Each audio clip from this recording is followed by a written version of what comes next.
तो हेलो विद्यार्थियों, क्या आप भी कक्षा 10 के अंदर हैं और आपको अभाज्य गुणनखंड निकालना अभी तक नहीं आता है या अभी तक सीख नहीं पाए हो, तो ये वीडियो सिर्फ आपके लिए है। मैं आपको ऐसे तरीके से समझाऊंगा कि आप एक बार सीखेंगे तो कभी भी नहीं भूलेंगे ज़िंदगी में।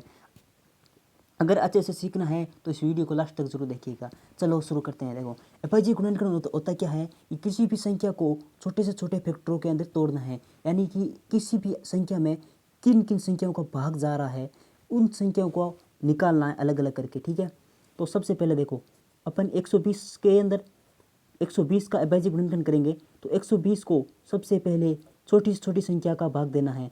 विद्यार्थियों, आपके मन में ये आ रहा होगा कि छोटी छोटी संख्या एक होती है, क्या मैं एक का भाग दे सकता हूँ? आप दे सकते हैं, लेकिन अगर एक का भाग देंगे तो वही संख्या वापस आएगी और आप अभाज्य गुणनखंड आगे नहीं बढ़ा पाएंगे। तो सबसे छोटी छोटी संख्या मैं 2 को मानता हूँ अभाज्य गुणनखंड के लिए। तो क्या 2 का इस संख्या के अंदर भाग जा सकता है? बिल्कुल जा सकता है, क्योंकि यह संख्या सम संख्या है और 2 का उन सभी संख्याओं में जाता है जो सम संख्या होती है। तो 2 का भाग अगर मैं 60 के अंदर दूंगा, 2 का भाग 120 के अंदर दूंगा तो आएगा 12 में कितनी बार जाएगा? एक में जाएगा नहीं, एक से अगली संख्या 12, 12 के अंदर 12 में कितनी बार जाएगा? 6 बार। 6 बार 0 में जाएगा, 0 में कितनी बार? 0 मान लो।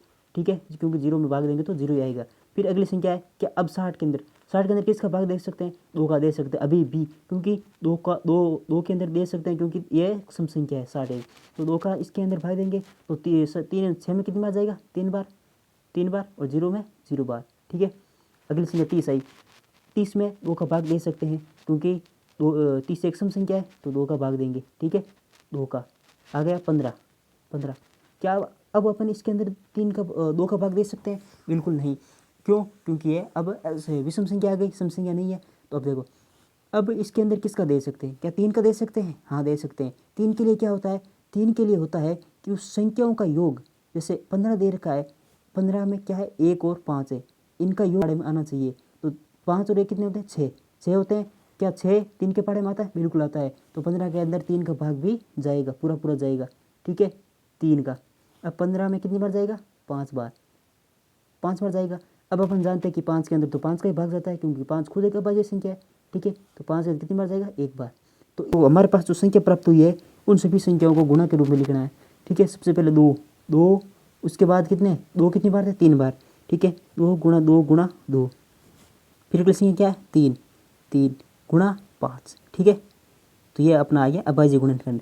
अब इसको अभाज्य गुणनखंड ये लिख तो लिया, अब इसको गुणा करके देख लो कि वापस 120 आ रहा है।